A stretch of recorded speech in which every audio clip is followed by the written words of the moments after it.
Hello, greetings from the Asian Confluence, and welcome online to this live webinar on the theme India Bangladesh Relations Exploring Opportunities for the Future with Perspectives from the Northeastern region of India. Well, they say geography is king.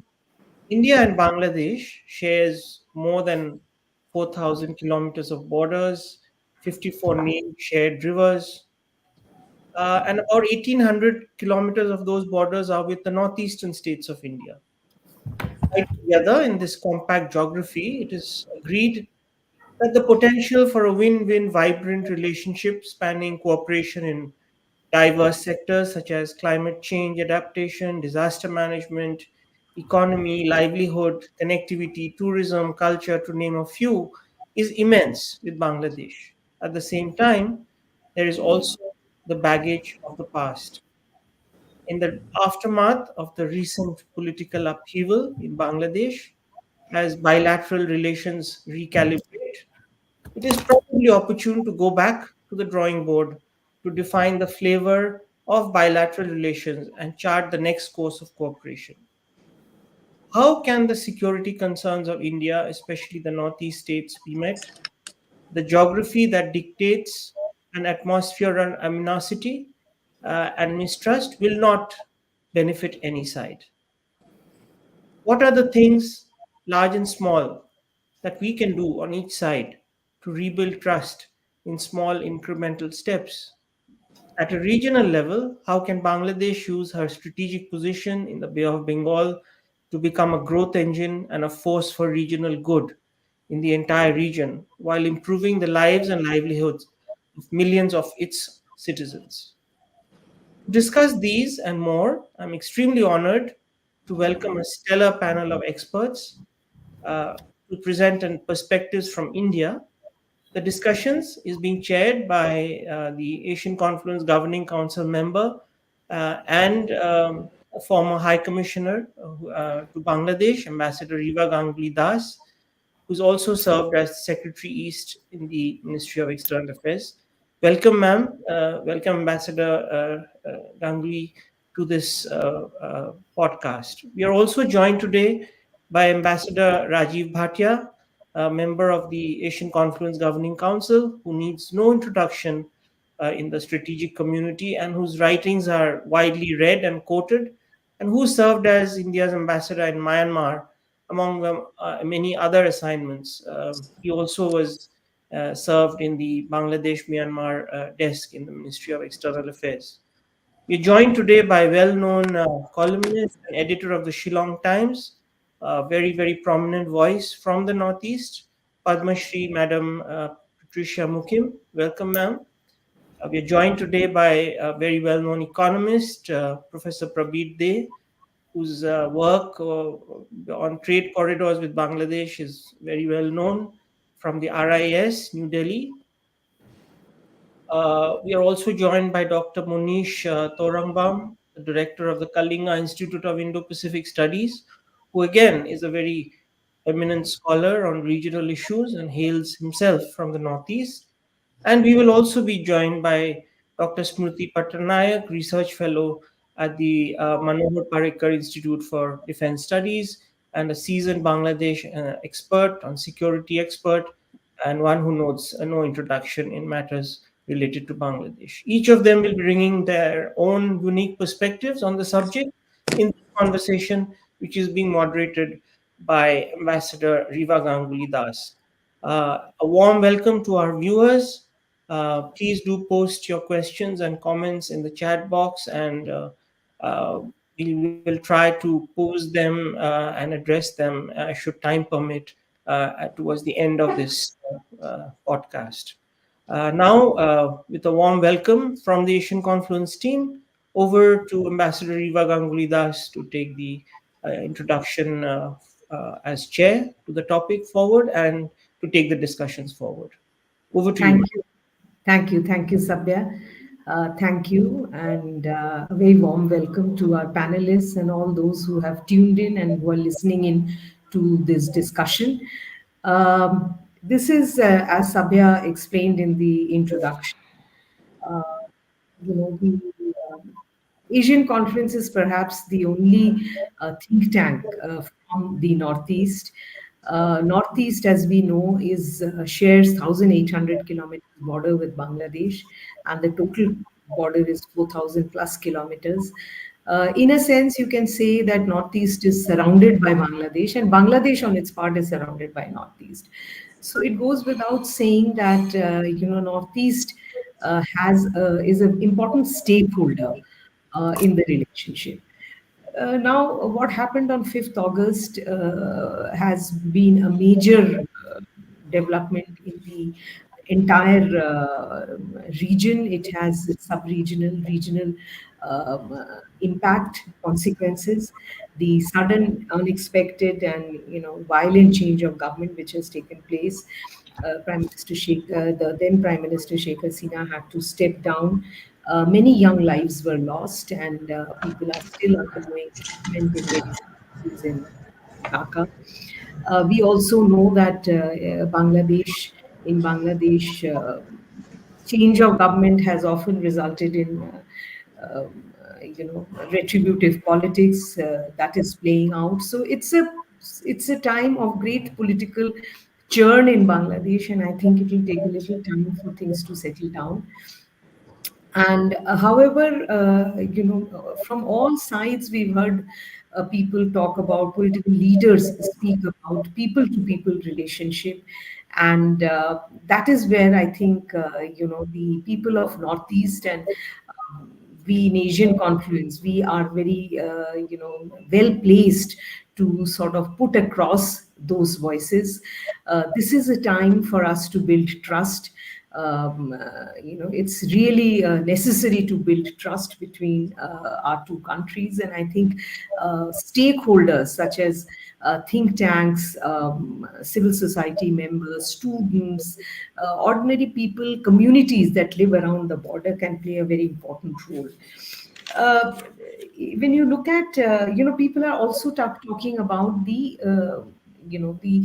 regional mechanisms which are in existence. I know the BIMSTEC summit was to take place. It has had to be cancelled because of the various political developments.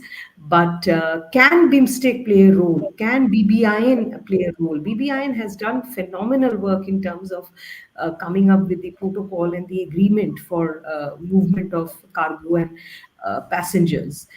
So what are we looking at? We can't change neighbors, as Sabya said in the beginning. Neighbors, we will have to live with each other. We will have to live in peace and harmony with each other. And from the perspective of Northeast, we know that when the government of Bangladesh took action against the IIGs, the insurgent groups of Northeast, which were when they were flushed out, that has changed a lot of the atmosphere in the Northeast. And the connectivity projects which Government of India and Government of Bangladesh were building have the impact. It is brought in a lot of tourists to the Northeast. It has brought a lot of tourists to the whole region, and this is something we can build on. These are difficult times. There is absolutely no doubt about it that these are very difficult times, and trust perhaps is at the lowest point. So we, as voices of the Northeast, we thought that this would probably be a good time to at least discuss what can be done and how can trust be rebuilt. What role do the young people of the two countries play? What role can think tanks play? What role can academics play? And we will start our discussion today with Madam Patricia Mukim. She's a very authentic, very respected voice of the Northeast, and I must say that it was a lot of Indian journalists have actually traveled to Bangladesh in the last few weeks, and we have seen some very interesting ground reporting. Normally there is. Um, we haven't seen much reporting on our neighbors, in fact, in our press, other than whatever happens in Pakistan. So, Madam Patricia Mukim, over to you, ma'am. Your thoughts on this whole issue. Thank you very much. See, you had said that you had named a few groups as needing to be in the trust building process. You haven't named the media. I think the trust deficit is largely created by the media. A lot of the mainstream media has been uh, putting out news and views that are not really necessary at this point of time. You want to lower the temperature, you don't want the temperature to rise. And in fact, I've been thinking all these past days that I'm not sure that the Act East policy that we have been so deliberating upon is going to work, because first you have Myanmar, which is in turmoil and doesn't seem to, to be able to sort itself out. So I don't know what trade is happening between India and Southeast Asia. For us in Meghalaya and Tripura and also Assam, we share in Meghalaya, we share about 443 kilometer borders with Bangladesh. And yesterday I visited Bholaganj and found that there were over 1,000 truckloads of boulders and limestone stuck there. They've not been able to move. Now each truck carries about 12 metric tons of limestone and about 10 metric tons of boulders. So, 5 days after the turmoil started, Meghalaya is said to have lost 2.54 crores through the international trade, through trade loss. So by now, I don't know how many crores have been accumulated. The customs side of Bangladesh is in complete mess, because the offices have been vandalized that side. So there is a concern, because this state relies heavily on Bangladesh for revenue, trade revenues. That is one, and then we have one ICP and we have eight land custom stations. So you can imagine the volume of trade that goes on. Uh, if this is to stop, then Meghalaya's economy is going to go further downhill. I am not an expert on Tripura or Assam. I do not know their trade volumes. I'm sure there will be others speaking on that. But I'm speaking from the perspective of a Meghalayan, where at the borders, people are so interdependent. In fact, I went there on April 19th. I went to Tamabil and was speaking to the BSF people there. So there's a lot of bonhomie, and suddenly this has turned into so much of hatred. People from here say there's a lot of anti-India feeling in Bangladesh. I don't know if the same is being felt here. Of course, in Meghalaya, we are only afraid of migration, especially because people are being hunted down. People, the Awami League people, party followers, and others are being hunted down. One of them died a few days ago of heart attack here in Meghalaya. So there is bound to be illegal migration. I'm not talking about the legal migration, but there is bound to be a lot of crossover. So if we are not going to take stock of the situation in a very pragmatic manner, if we are only going to launch tirades against each other, it's not going to help. I don't see anything happening at the central level in Delhi to sort these things out. And this is, for me, a matter of concern. I'll stop here for now. Thank you. Thank you. I think you flagged a couple of very important issues, and this is precisely the reason that hearing voices from the Northeast are so important. Of course, media, I did mention about media, Indian media going to Bangladesh, but I think in a sense, the media report is almost post-truth, because you really don't know what exactly they are posting. Videos cannot be trusted, and it's a situation where sane voices have to really come together to find solutions, because we cannot. There is no alternative to having a relationship. We do Yes. need to have a relationship, and we've had ups and downs in our relationship with Bangladesh. It's not as if we've not dealt with crisis before. So I think diplomacy has to work over time, but along with that, other stakeholders also have to work. Thank you so much, Patricia, for so crisply putting together the points which were uppermost on your mind. May I now request Professor Probit Dey, to especially on the trade issue which Patricia mentioned. I think that's a very, very important issue. Uh, Thank you, ma'am. Well, in the beginning, Madam Patricia, she rightly said, the issues Meghalaya has been facing since 5th of August or maybe a little later. But I would like to mention here that Bangladesh and India, and within India's northeast, they are very deeply connected each other. We have very strong trade relation, economic relations, and it goes back to the history. But if you come to the northeastern part of India, in more recently in the contemporary period, what we have seen in the last 10 years, the relation, trade, investment, culture, um, and many other areas, the relations got deep rooted, and it is very difficult to disconnect each other. Very difficult to come out of the relationships that we have built in both in economic, political, and cultural side. From the northeastern point of view, we have started, so also Bangladesh. It is kind of a both way, by the way. Very rightly in the it's mentioned by Sabyasachi that the relationship with the northeast in the both way. I mean, it is not just one-sided. Meghalaya depends on Bangladesh. Bangladesh depends on Meghalaya, like that.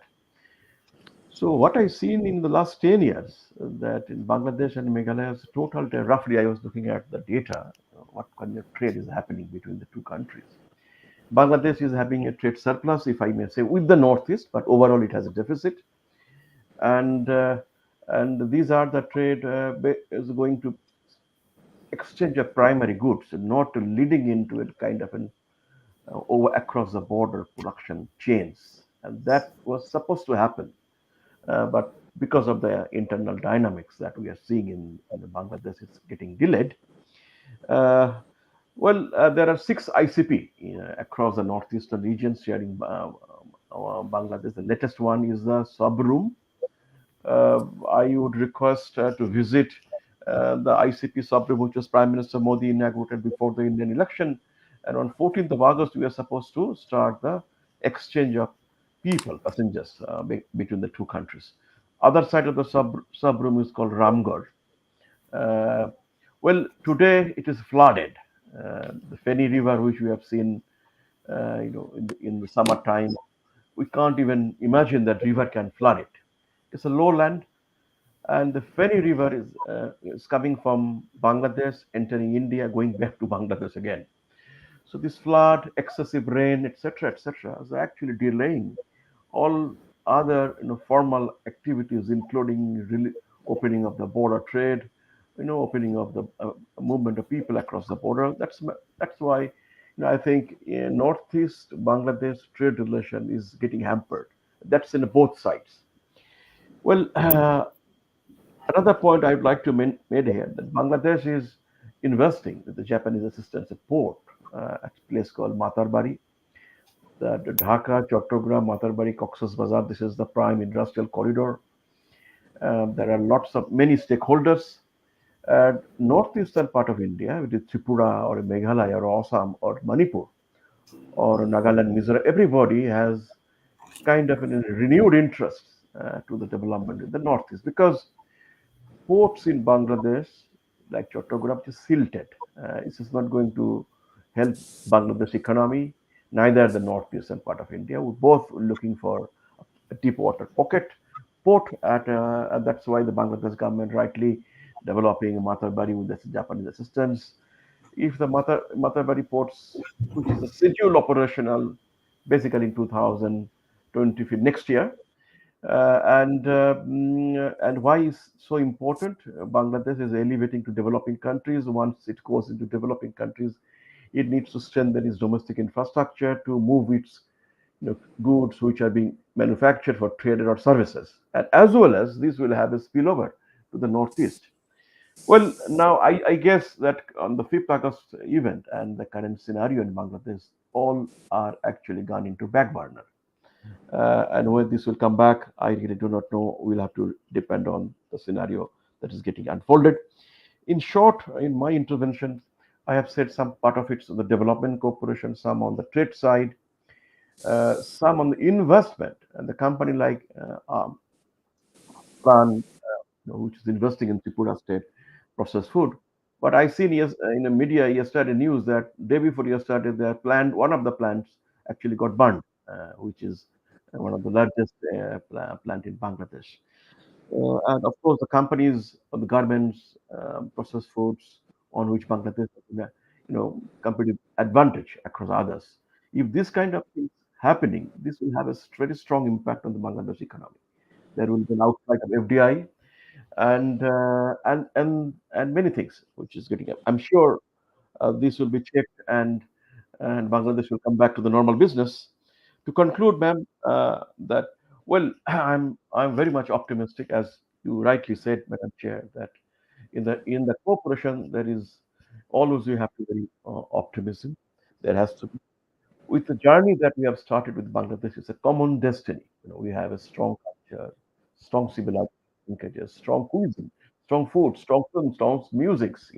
Many where we have so many similarities. I don't think Bangladesh will ever look back and go back to some other other area or other regime which doesn't fit in sync with their common culture and civilization spirit that they have shared with many others. Last but not the least, Bangladesh, India, as you said, ma'am, BBIN, BIMSTEC, we are also part of IOR. We are also part of with Bangladesh and SARC. Bangladesh and India will be working together for Bangladesh a new journey from 1st January 2026 with an ASEAN countries, FTA, the Singapore, and Malaysia, the Indonesia, the Philippines, and they are in discussion. Bangladesh has opened a mission in ASEAN a few years back. It has deputed a full-fledged ambassador. They have a good staff there working. They have a sectoral, they're trying to get in sectoral membership the next year when Malaysia took over the chair. And when the sectoral membership given few years from there, they will get a summit level and things will move accordingly. So I think Bangladesh has done fairly well, and with the Northeast, its relations quite, integrated, and we should not do a decoupling. This will have a strong impact both on our sides. And I'm hopeful that Bangladesh, they have a leaderships at the moment who are in the helm, those who are guiding the current governments, caretaker governments. They will never allow, other groups to come back to the power and destroy the country forever. Thank you very much. Namaskar.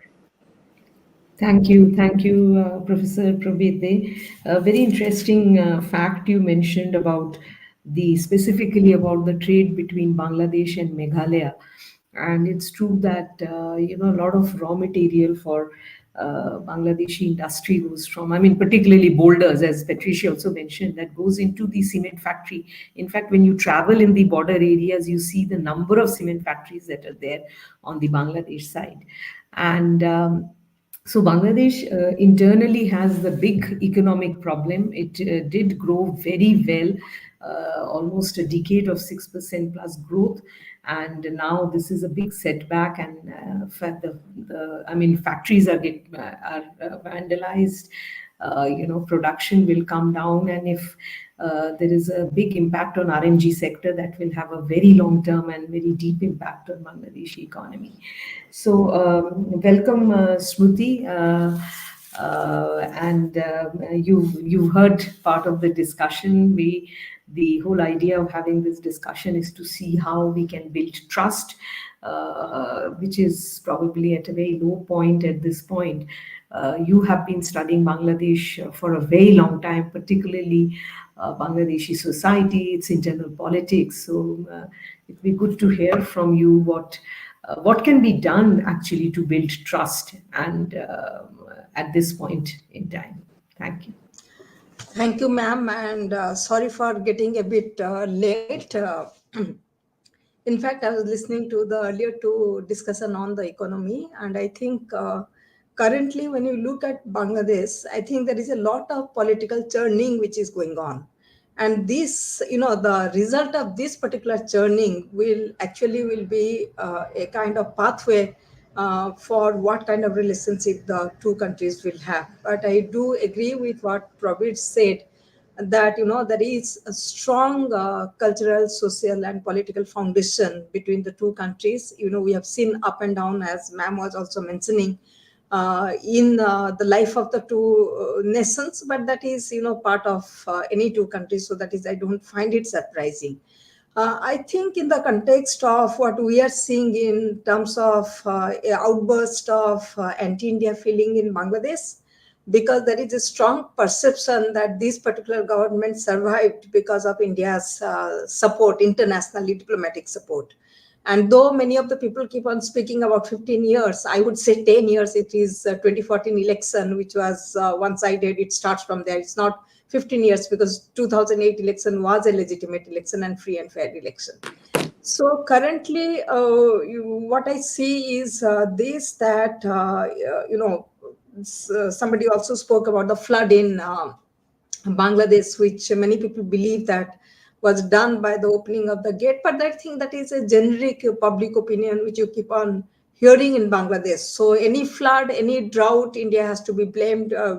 Rise in the price of essential commodities, including beef, India has to be blamed. So this is a part of, I always say, 361 is devoted to India, 4 days to Pakistan, taking into, from Ekavise till 16th of December.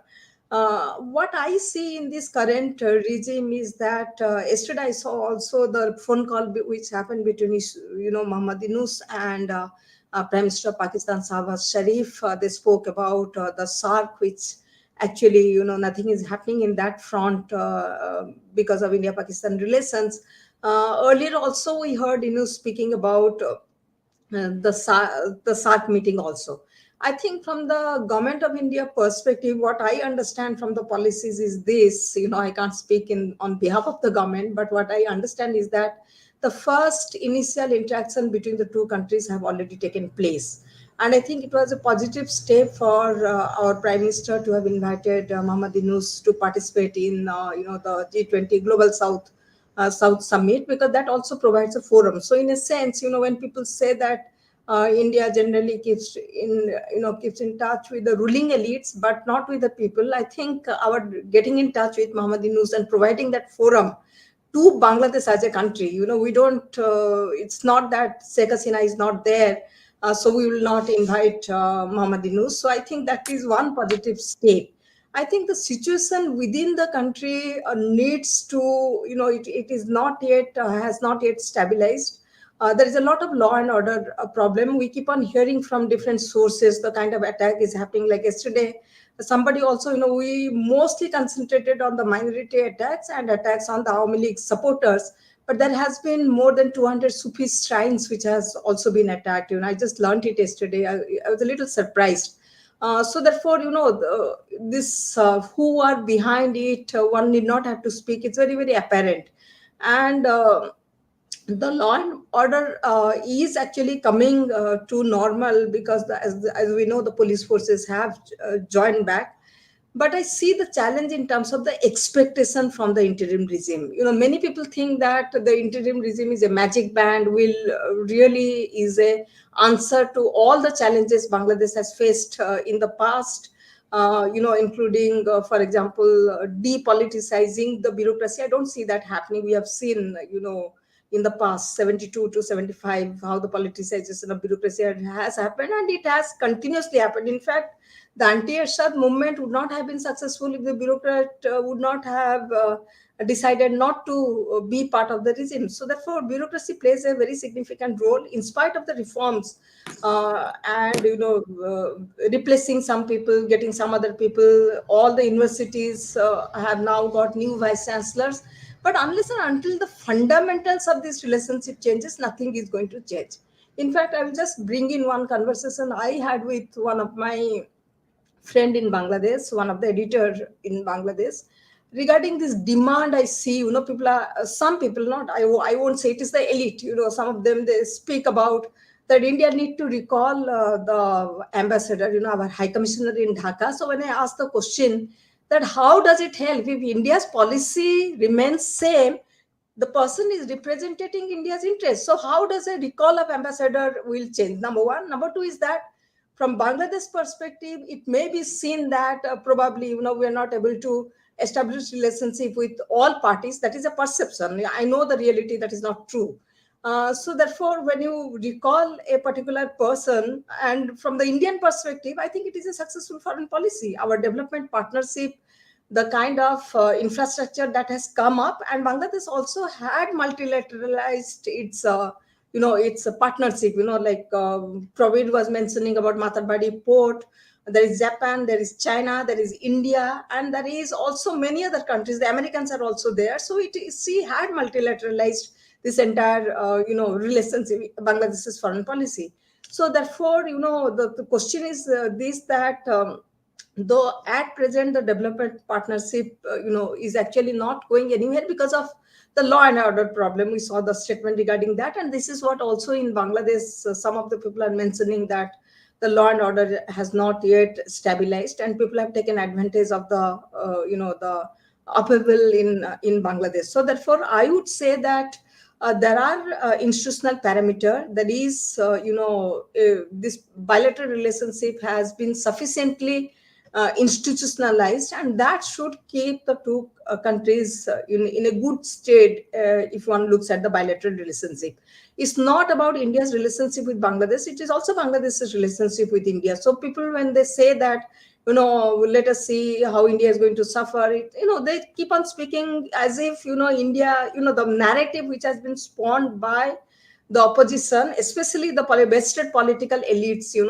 I don't think they belong to any particular political party. They may have sympathies, but this entire thing, India has benefited from Sheikh Hasina, actually do not look at the reality of the political relationship between two countries.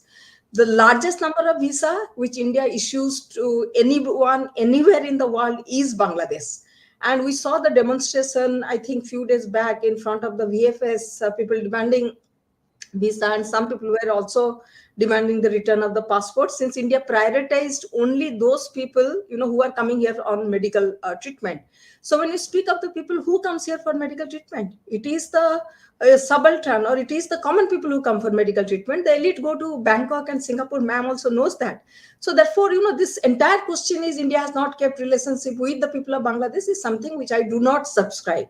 Second is that how do you keep your relationship with the people? You do it through the government.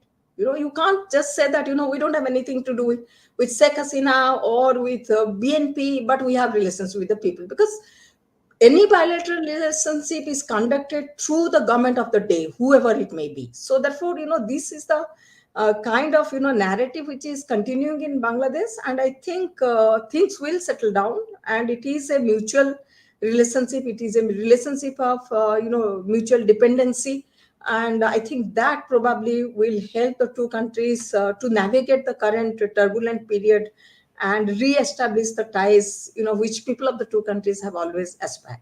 I just end here. Thank you, ma'am.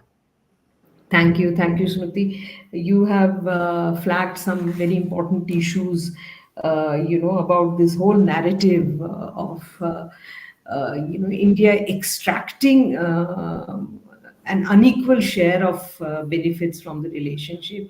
Nobody ever backs it up with facts, and this is a narrative we, as we have to deal with all the time. And but the in diplomacy, I mean, nobody, of course, in the common discussion, nobody has the patience to either read a MOU agreement and go through the detailing. So this narrative has remained for several years. You've mentioned the development partnership. It's very important, $8 billion plus the $500 million defense line of credit that we've given. In fact, more than 40% of our development partnership is used for infrastructure projects, which is roads, railway lines, bridges, and all of this is to connect Northeast with with Bangladesh. I mean, the Shahbazpur Kalora railway line, which is actually an old line which was being redone. This will go up to Mahisasan and then on to Karimganj. It's a very important railway line, the Akoda Agartala railway line.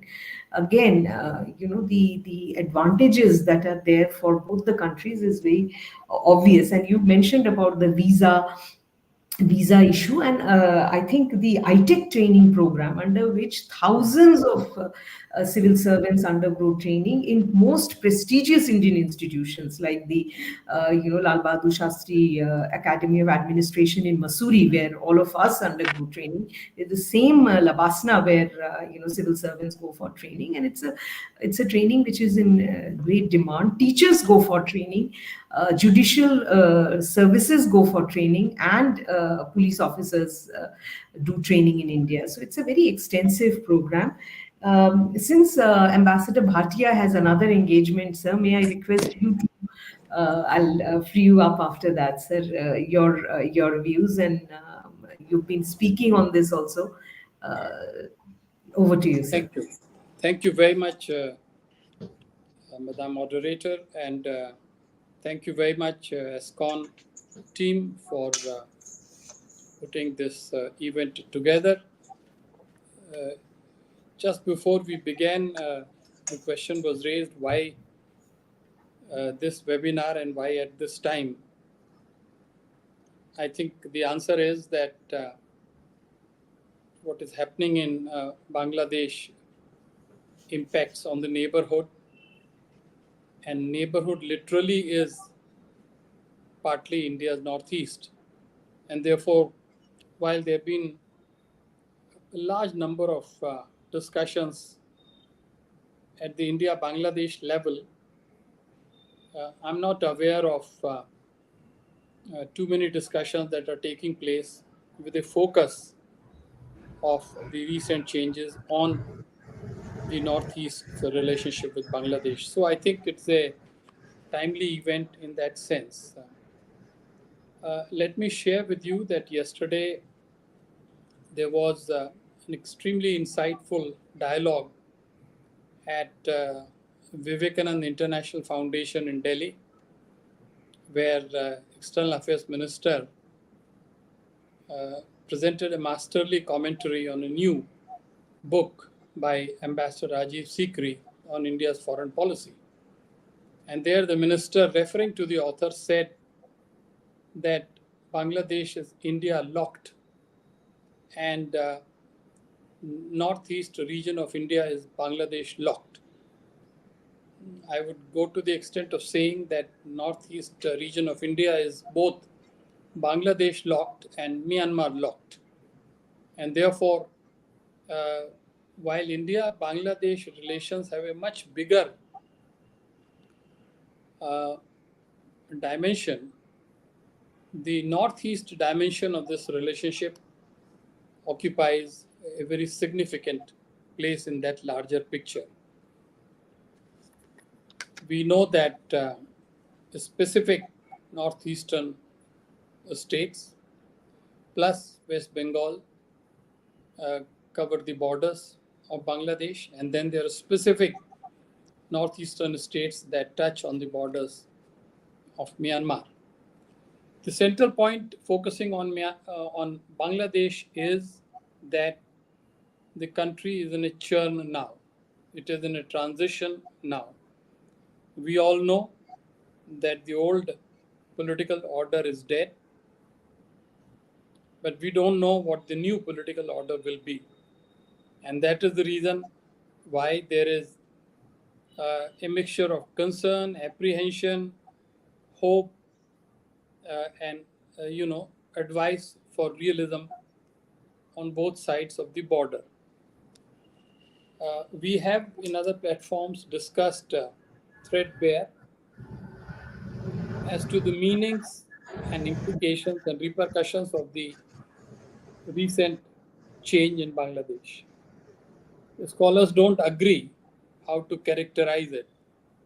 Some call it a revolution, others call it liberation, yet others call it starting a new chapter in the history of the country.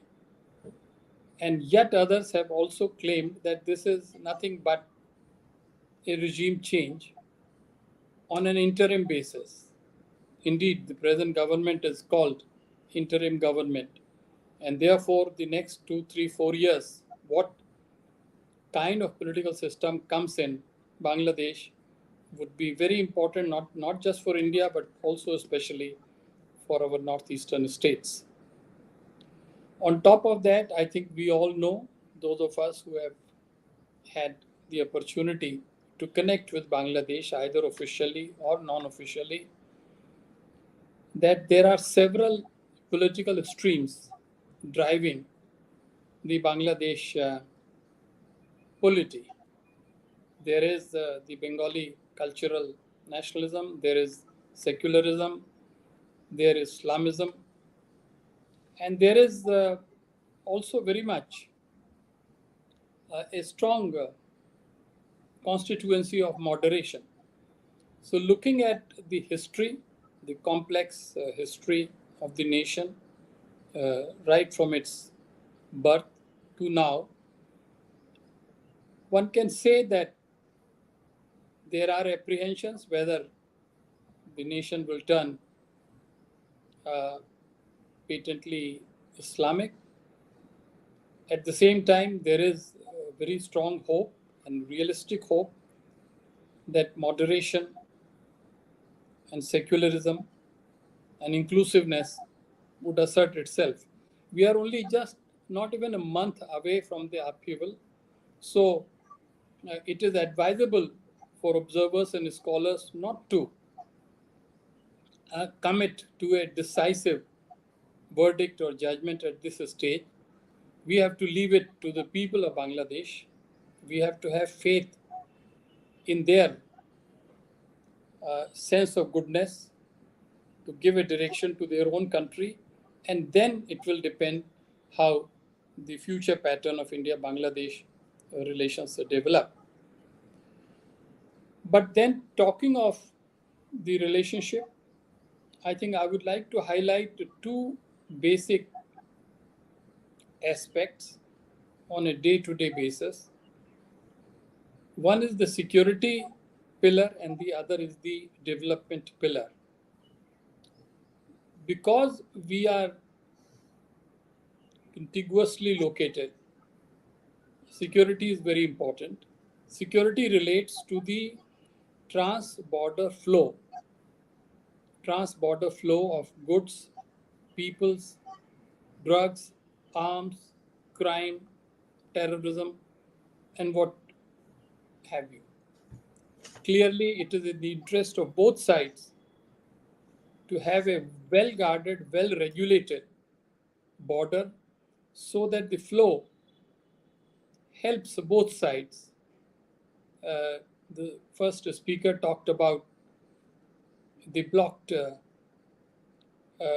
heavy traffic, truck traffic on the border, and she computed certain figures which showed daily losses. So that shows the need for good regulation so that things, ideas, objects that are useful to each other are allowed to be exchanged, but not those things that are negative.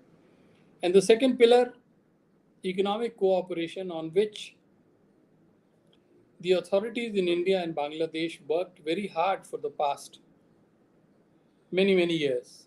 And the connectivity projects, the various mechanisms put in place, the measures which were welcomed not merely by the leaderships of the two countries, but also by people at large. After all, there was consensus that the past decade and a half became the golden chapter in the India-Bangladesh relations. Yet, I think we in India have to be conscious enough to realize that not everybody was willing to accept that description, that depiction, the golden chapter. Therefore, we have to respect in the spirit of democracy and be ready to see what will really bring us in the future. Now, in this context, let me turn finally to the diplomatic, political, and geopolitical aspects, because my training and experience ever since I headed the Bangladesh division in the Ministry of External Affairs back in the period 1991 to 1994 is that with our neighbors, particularly Bangladesh, politics trumps all other things. If we get politics right, the spirit of give and take at the government level, the rest of the cooperation can follow. On the other hand, if the relations are fraught, marked by misunderstandings, if not hostility, then it is very difficult to get most prudent and most pragmatic measures of cooperation through. So in that light, I would like to say that we are hearing from Bangladesh. The report suggests that the new forces have some fascination for SARC. Others have fascination for BRICS. Yet others have fascination for ASEAN. Bangladesh obviously will have to make its own choices. But I want to submit very respectfully that the future can be built on a very strong present. It is Bangladesh which contributed most handsomely to the sub-regional platform BIMSTEC. Bangladesh is at the heart of BIMSTEC. The BIMSTEC Secretariat is located in Dhaka. BIMSTEC in the past few years, especially since 2018 when the new charter was created, at the insistence of our smaller neighbors like Nepal, Sri Lanka, and of course a large neighbor like Bangladesh, the charter was created. So if really we want to make a progress, we have to focus on BIMSTEC as a body which can really help us realize the vision of Bay of Bengal community. History progresses only when we go forward. If we take 2 steps backward and then 1 step forward, it will take much longer time for BIMSTEC to deliver positive results for the welfare of the people. So we should keep that in mind. My suggestion would be that Bangladesh is most welcome to explore all other possibilities. Maybe they can even help to revive and resuscitate SARC. But they should do this along with revitalizing BIMSTEC. My last point, Madam Moderator, is to make a very strong plea for the host institution, Asian Confluence. This is the premier think tank of India's Northeast. It has extremely good connections and it has a solid record of work in the past decade or more. And the focus country for ESCON has been Bangladesh. Through steady, imaginative efforts, studies, research, outreach, it has created a whole network of friends and contacts in Bangladesh. I would appeal to all of them to connect and reconnect themselves with ESCON so that whatever happens at the government level, at least at the non-governmental level, at the civil society level, at the media level, at the people's level, we can understand each other's concerns, views, and needs and take the people level friendship between India and Bangladesh to the next level of consolidation and strength. Thank you very much. Thank you, sir. Thank you. As always, very wise words and futuristic looking. We absolutely we have to respect the spirit of democracy and see how things develop, and that is when a solid direction can be found to the relationship. And what you said about, I couldn't agree more with you, sir, that Asian confluence can play a very important role because We have a good network with Bangladesh. We've done solid work with our counterparts in Bangladesh, and this has been a out of G2G work with stakeholders who have real stakes, who for whom the a positive direction in the relationship really matters in their day-to-day lives. And these are ordinary people plus academics, think tanks, media from both sides of the border. So I think we can do a lot in the given circumstances. May I now request Munish to speak to us? We've heard him a lot at Asian Conference events, and you've also been watching the relationship for a long time. And we would like to hear from you what you think of how this is going to proceed further, and where is it that we can really make an effort to build trust between us. Thank you, ma'am. Thank you to Oscon, and honored to be in this panel. It will really be a heartache to follow the experienced hands who have spoken on this issue. And although I belong to the Northeast, uh, more to my skill set and the tasks that I have been given, I will keep myself focused on raising some questions about the big picture, right? And how it is connected um, to the crisis that we are seeing in our neighborhood. It has been pointed out by all the speakers what kind of a profound effect, or if I may say so, a sovereign effect it is having on foreign policy and national security planners and executives. And this has to do, with the cauldron of crisis that we are seeing, Bangladesh being one, Myanmar being one, all of that sort of having direct impact on the security development and politics of the Northeast region. And also, let me bring in the kind of churning that is going on the other side of the border, which is in Afghanistan. And I'm bringing in Afghanistan because something was mentioned about the development partnerships that India has had with Bangladesh. And I've heard a lot of commentaries in recent times about how the partnership that we have had, the assistance that we have given to Bangladesh is not regime specific.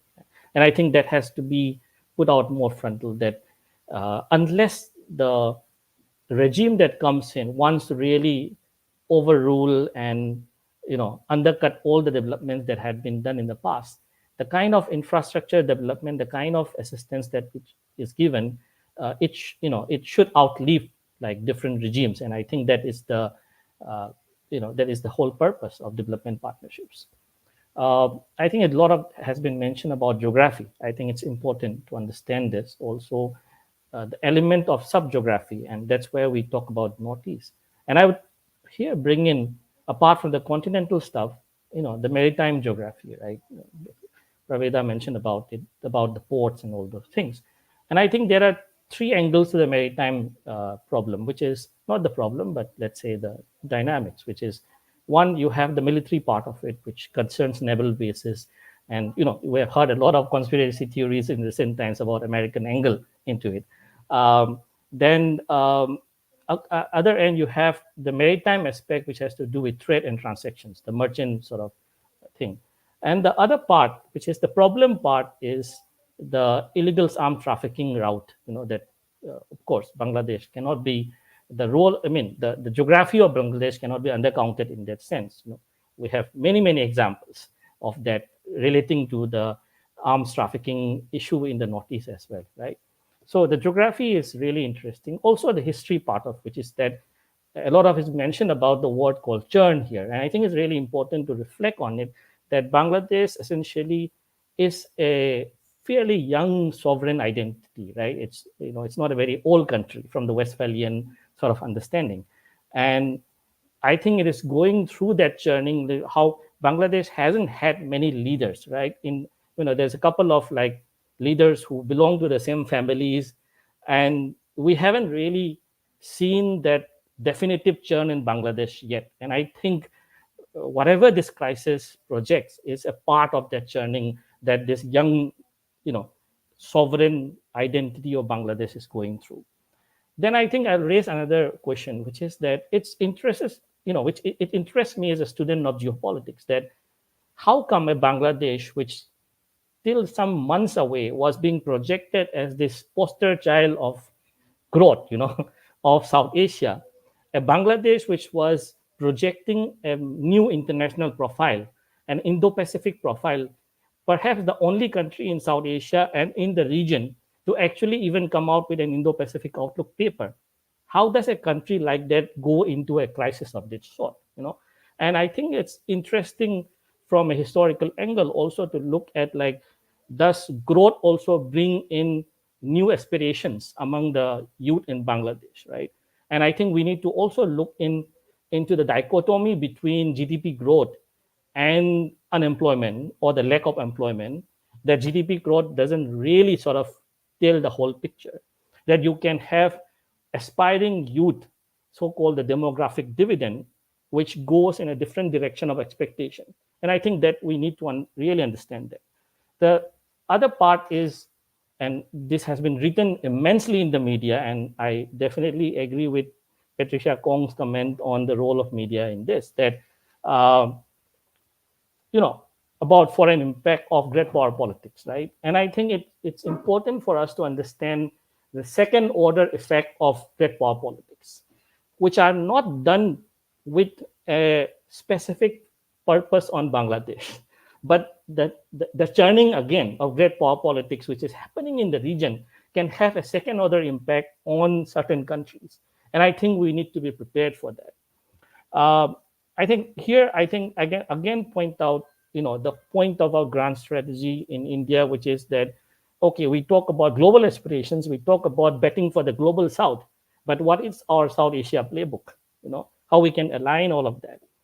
And this all happens when there is, again, a turning in the economic and security structure of the broader Indo-Pacific, right?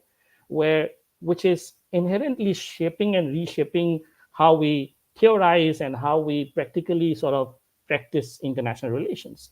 This uh, connection between development, security, and geopolitics, and inherently how we deal with America's post-Afghanistan South Asia policy.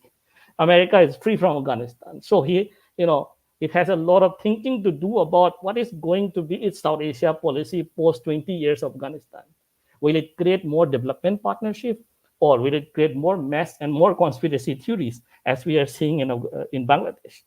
I think the so we are what we are really seeing regarding Northeast region is also this politics of shared economic and security spaces among our neighbors, and how distant powers or extra-regional powers play a role in it, right? If I may take a cue from international relations scholarship, how different regional security complexes sort of intersect with each other, right? And Myanmar and Bangladesh are very good examples of that, which stands at the intersection of different regions, whether they are maritime or continental. And also, I think this is less reflected upon, that we haven't really gone into a acute study of post-pandemic geopolitics, right? The kind of economic disruptions that the pandemic caused. Right? Madam Ganguly was very much in the throes of handling the COVID crisis in Bangladesh. So the value chain disruptions, the disruptions in employment structures across the globe, the disruptions in migrations, what kind of an impact it is having on particular regions, particular countries. I think we need to study it more in the era of what is being now termed as polycrisis, or whatever name you give it. At the end, I think it's also about fragmented regionalisms and competitive regionalisms. So everyone wants to put across their idea of what regional order is going to look like.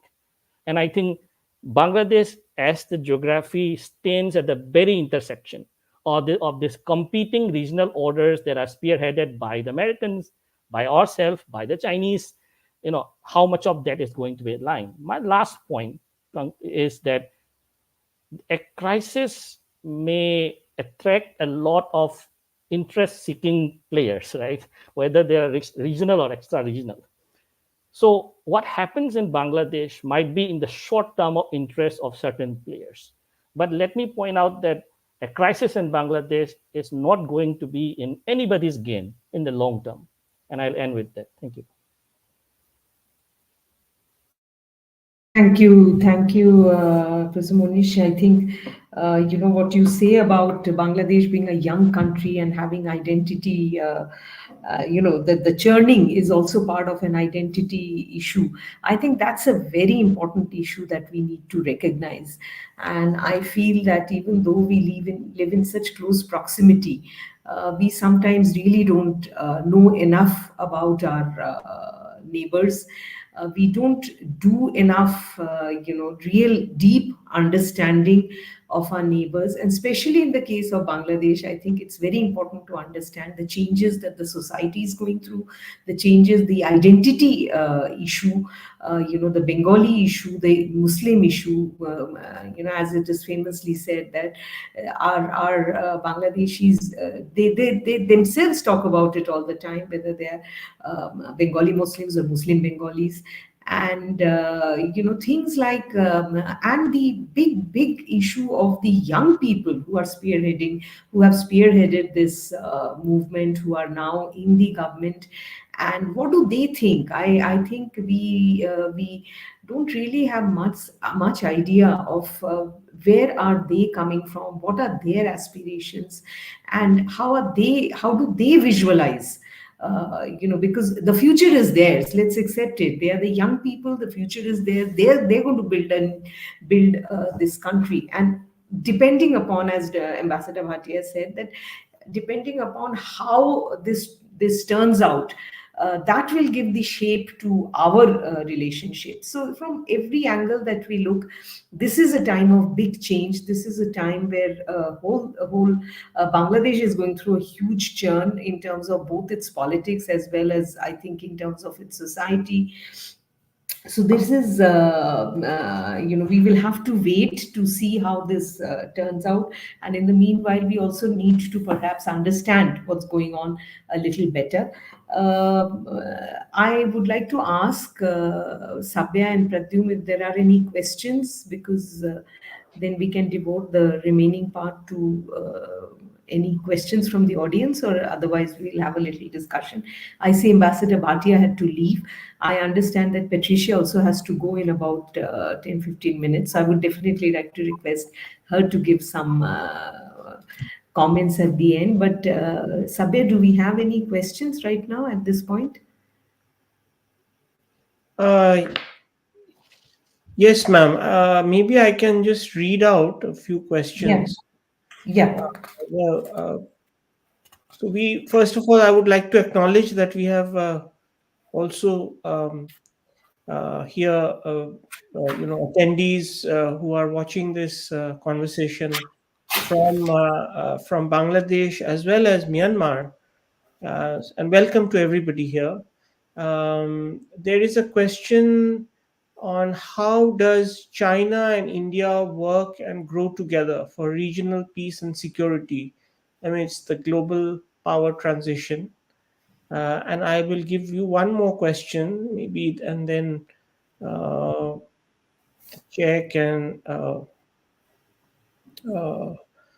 So there's a question about how does the Ganges Water Treaty move forward from here on? I mean, what is the way forward?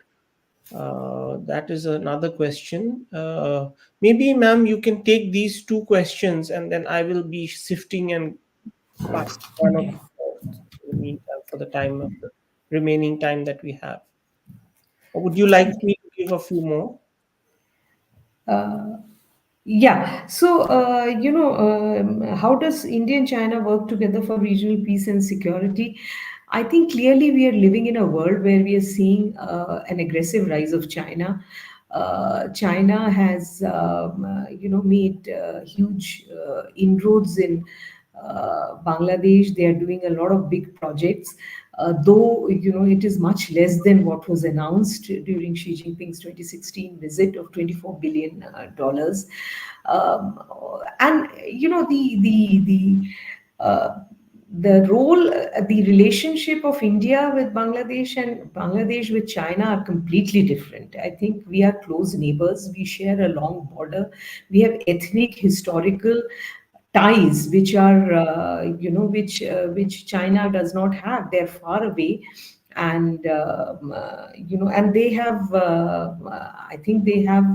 Uh, Bangladeshis probably will not forget that it took China years to recognize Bangladesh. They used their veto power repeatedly to deny them membership of the United Nations. So there is a history there, and I don't think the relationship is comparable at all. I don't know how much peace and security China wants. Certainly, they don't want it with us, as we know, with them standing at our border, breathing down on us. Regarding the Ganga Water Treaty, how do we move on? Look, there is not only the Ganga Water Treaty, there are a whole lot of architecture that governments build between each other. And in the case of India and Bangladesh, there is a huge edifice of, a number of treaties, MOUs, agreements that are there. And, international law demands that you respect these agreements and treaties that you have. So Ganga Water Treaty will come to an end in 26. So the negotiations, I don't know whether negotiations started or did not start. So that is, there is a process through which negotiations is done. There is also the SEPA. Bangladesh is poised to move out of its LDC status, and the entire tariff structure will have to be renegotiated. As of now, India gives a totally duty-free access to Bangladeshi goods to India, except a very short negative list. So these things have to, the business of, business of day-to-day dealing with bilateral relation. And as Madam Patricia reminded us with the Boulder example, that trade impacts people, trade impacts actual livelihoods, trade impacts jobs. So these things have to go on, and I'm sure our governments are looking at it. May I request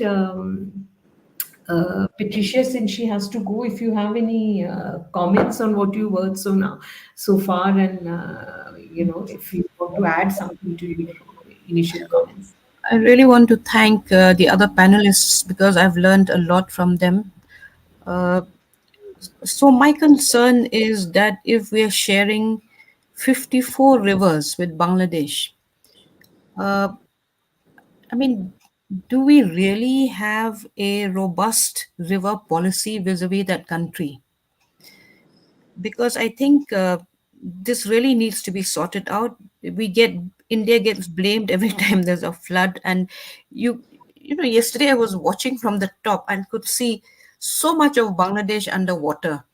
So I mean, on humanitarian grounds alone, you do feel uh, that we need to do better than just this whole thing of high level diplomacy. At the ground, I think people need to really have platforms to work together. Then if we are sharing in the northeast about 1895 kilometers of territory with Bangladesh, of borders with Bangladesh, and we share just 1% of border with the rest of India, which is quite an irony here. So, do we from the Northeast really have a Bangladesh policy? Shouldn't we have one? Then I was also looking at reports on Indian businesses operating in Bangladesh, where Indian companies own about 25% of units. And what happens to that free trade agreement that was started in October 2023? Where is that going to stand now? And as far as building or rebuilding trust, why is this feeling? Why? I mean, what is the genesis of the anti India feeling? Since we have so much to gain from each other, is it just pure politics or is it something else? So I think these are my concerns as a journalist and one who's trying to understand things better. I hope there are some answers to these questions.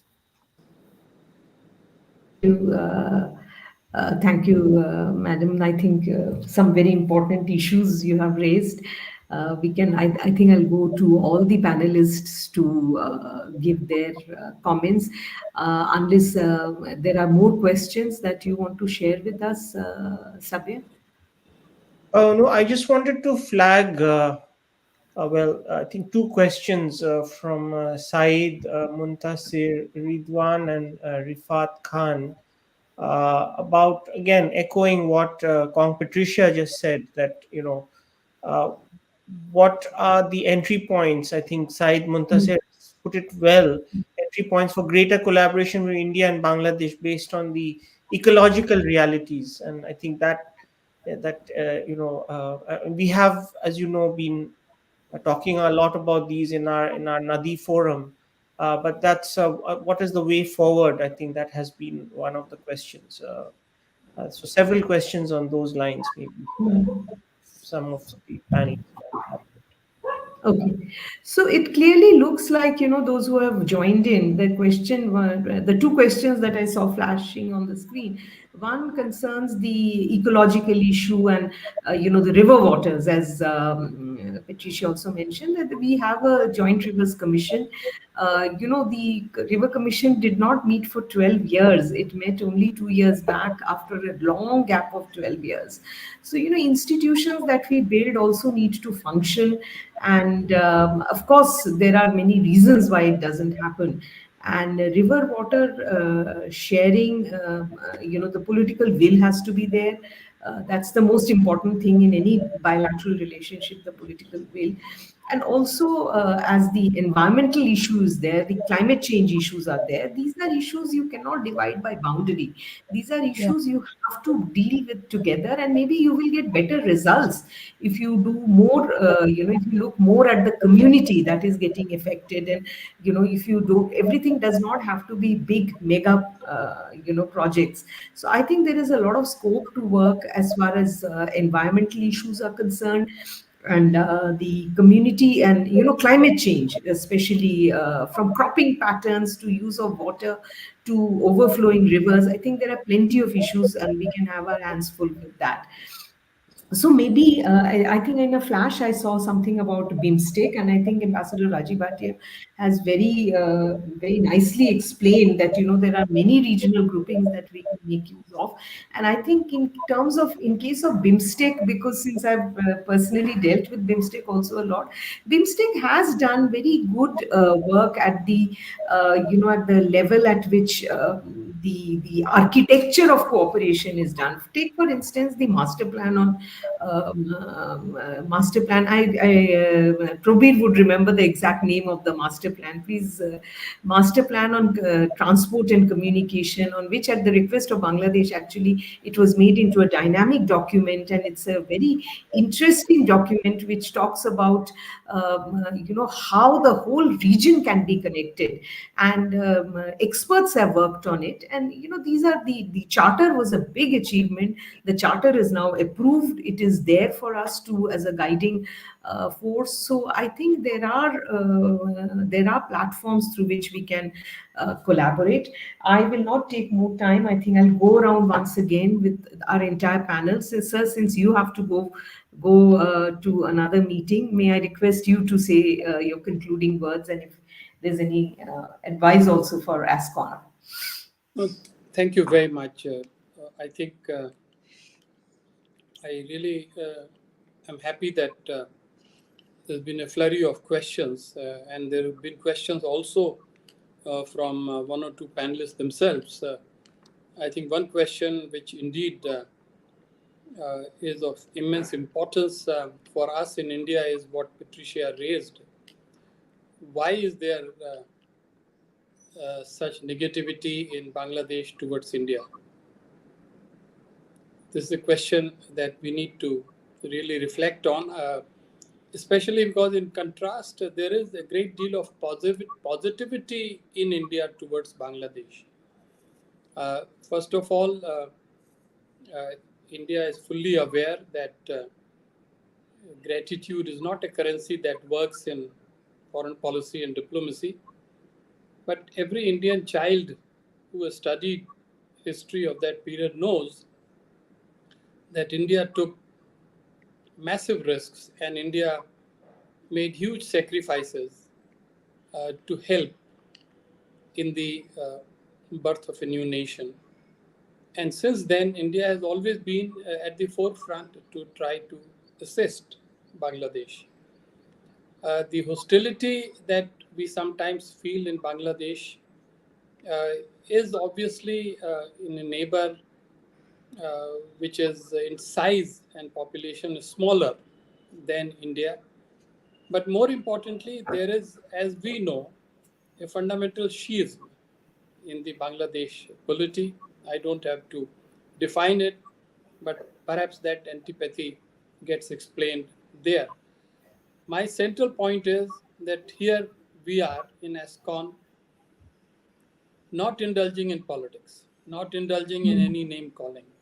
All that we want to project to our friends in Bangladesh and to our own colleagues and collaborators in Northeast is that our interests are best served when we work together, when we collaborate, when we cooperate.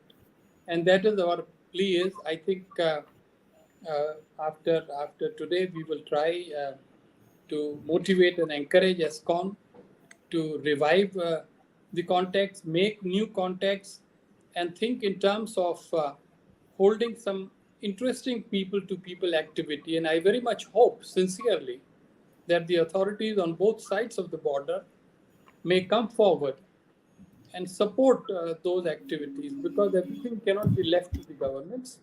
And unless and until there is a people's movement to consolidate the friendship, the whole thing may not move forward.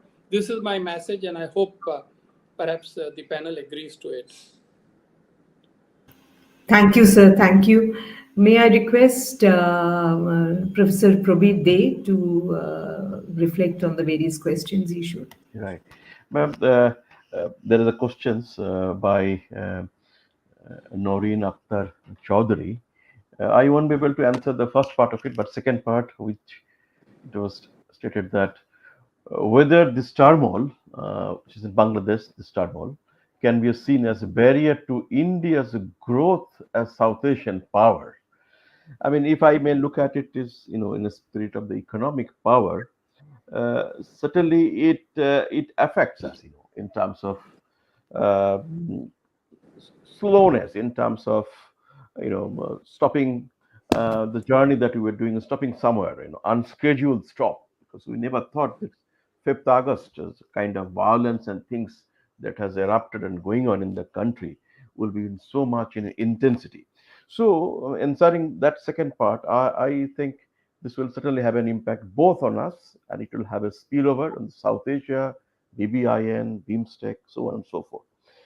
So that would be my, naive answer to it. And if I may just say the concluding remarks in a half a minute, um, I think going by Ambassador Vatia and ma'am, your statements and discussion by Manish um, and our other colleagues, including Dr. Patnaik, Sabyasachi's other commentaries and all, I would say that this is just an unscheduled stop in our journey. We don't need to read much, by the way.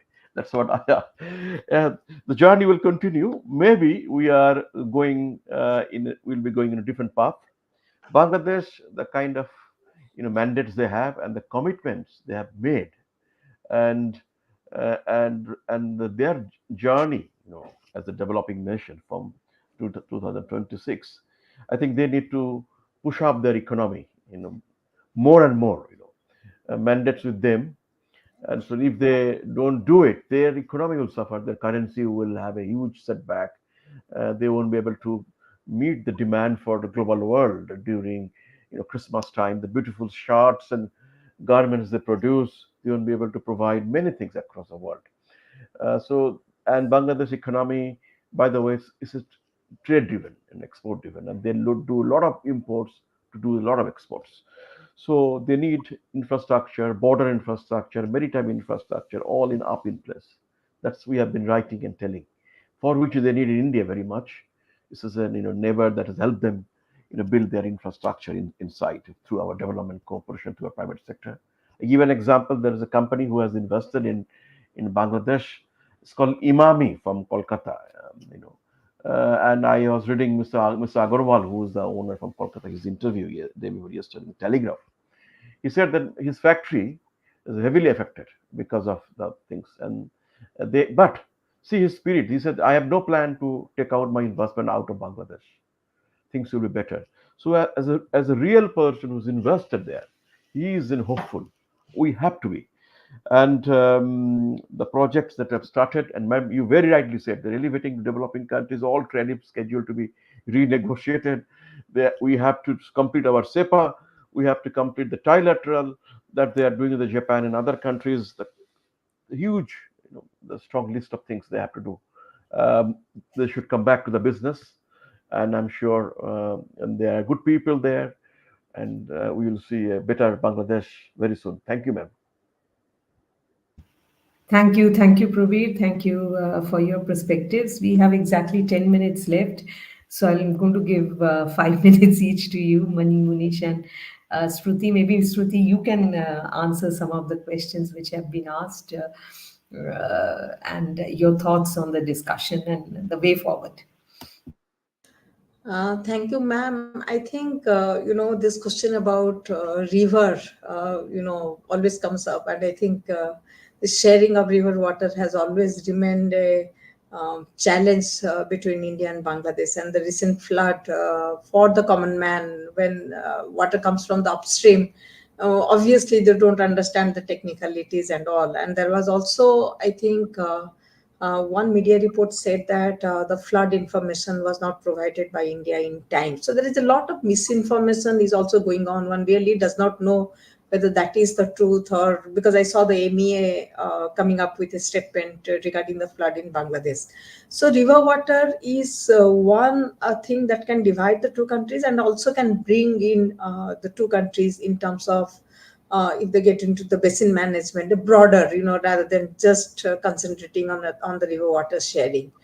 There was also a question regarding the Ganges Water Treaty, which will come for renewal in 2026. I think probably, I don't know whether it will be renegotiated. It's not very, very clear, or whether they're going to go exactly, go what is there already, because there is also opposition in West Bengal regarding the Ganges Water Treaty. If you remember, Chief Minister's letter to Prime Minister Modi at that point of time. So if we can continue with what we have, also I think would be a big achievement if we can continue. On the question of this anti-Indianism which has been there, I think because the situation internally is such, it is very, very, as I said, the perception is there. So we need to have some, we require some time for this anti-Indianism to calm down. This is not the moment to react to what people are generally saying in Bangladesh. But I think, as I mentioned earlier, it is there are several relationships which will keep us in good state. That there is also a question regarding the incidents in the Northeast. I think that was probably the biggest achievement of India's foreign policy, to see that the Northeast remains less turbulent in terms of, we have seen what happened between 2001 to 6. That remains a kind of very bad memory on anybody who is looking at India-Bangladesh relations. Hosting incidents from Northeast, providing them with shelter. In fact, this, I really do not know this particular policy was adopted where, because many of the people who are very close to the BNP also said that they did not know that such and such person have been hiding. So I think probably that will not be repeated. But the challenges for both the countries would be the management of the border. Fentanyl, drug trafficking are the real challenges for both the countries, apart from these humanitarian issues of flood and those kind of thing. In the context of just one last point I would like to make regarding whether the relationship will affect India's position in South Asia. I don't think so. Yes, having a good relationship with all the neighbors is very significant. But given India's centrality, India can play a larger role in connecting the neighbors. If you, even if we, when we speak of SARC, I always believe India's western side connectivity will only come through SARC. It will never come through bilaterally, because bilaterally it always becomes a kind of so therefore, I would say that the relationship is not lost. I don't think, I have not seen any such statement coming from the interim regime also. So therefore, I would say that probably it will take a little bit of time to reset the relationship, because the current government is much more focused on what is happening internally. Only then it can focus on the foreign policy, the bilateral relations, because the dependency, if you look at it, there is a lot of food and other stuff which is going from India. So therefore, I would say that will help the two countries to get out of the trouble phase and re-establish what is normal between any two countries in the region. Thank you for that very sobering thoughts. And may I now request Monish to say his final Yes. thoughts? Yes, ma'am. I'll just try to answer quickly two questions, one on the India-China question and one on the Northeast insurgency part. Um, I think, um, yeah, broadly, I think every generation thinks that their era is the most definitive era, but I think, we are passing through one of the most significant disruptive eras, uh, looking at ranging from developed countries to developing countries. The crisis of economics, human-centric crisis that is going on, and interstate wars right from Europe to Asia. So I think we have to also look at that broader picture, the kind of things that we are going through. Apart from India, China, um, when I entered as a student in GNU, trying to study international politics, the buzzword was Asian century. And this was predicated on the rise of two Asian powers, right? Uh, we don't talk about Asian century anymore. And as an Indian scholar, of course, I will blame China for killing Asian century. There's no other way. But I think the India-China dynamics, yes, the transgression, border transgression is a big dampener. It doesn't take things anywhere. So geopolitics really trumps the relationship in many ways, and broader geopolitics sort of like impacts any possibilities of local collaboration that can be on the intersecting peripheries of the two countries. And regarding the India-China thing, I think it's also important to note that the India-China relationship is somewhat contingent also on relationships which are beyond our control. And I'm referring to the US-China relationship. And this is going to play out in very uncertain ways as we see a very uncertain election in the United States coming up in November. So the South Asia thing for India, I think there's something that I've been working on and writing for some time, and been toying with the idea of twin asymmetry, that India faces twin asymmetry in South Asia. Which one asymmetry is that we are the bigger one, right, to Bangladesh and many other countries.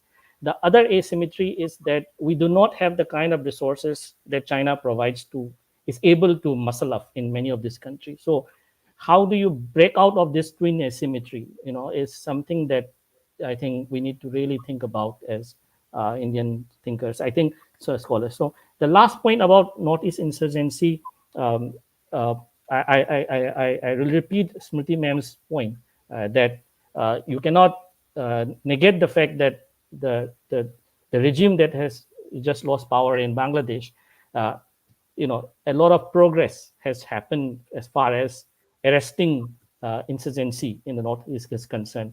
So I don't really know how it would play out, because you have the Myanmar angle playing out in real time. And then, as I mentioned earlier, as the Bangladesh churn happens, one needs to really look at how it impacts the maritime corridors, because that's really important as far as small arms trafficking in the Northeast is concerned. Yeah, I'll end with that. Thank you. Thank you. Thank you, Monish. I think we've had a very rich discussion. We've completely run out of time.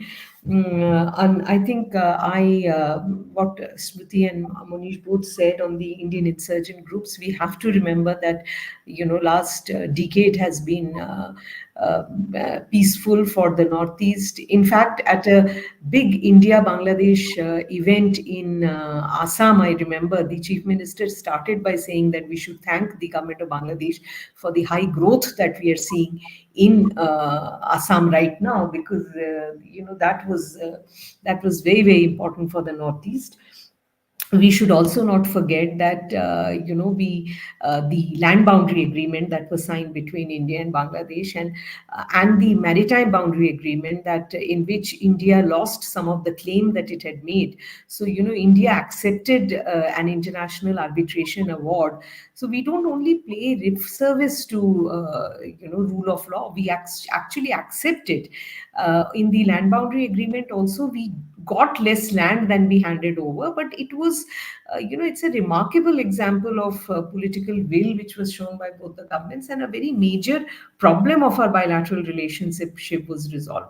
So I'm sure as Bangladesh goes through this political churn, we as neighbors will be watching naturally, and as Asian Confluence, as a think tank based in Meghalaya in the Northeast, we will try and see if we can join more voices, especially voices from Bangladesh, to see whether what role can the civil society play in bringing down the level of mistrust that is there, and in identifying the issues where we can start talking and working together. We have a huge network, and we've done very good work in the past.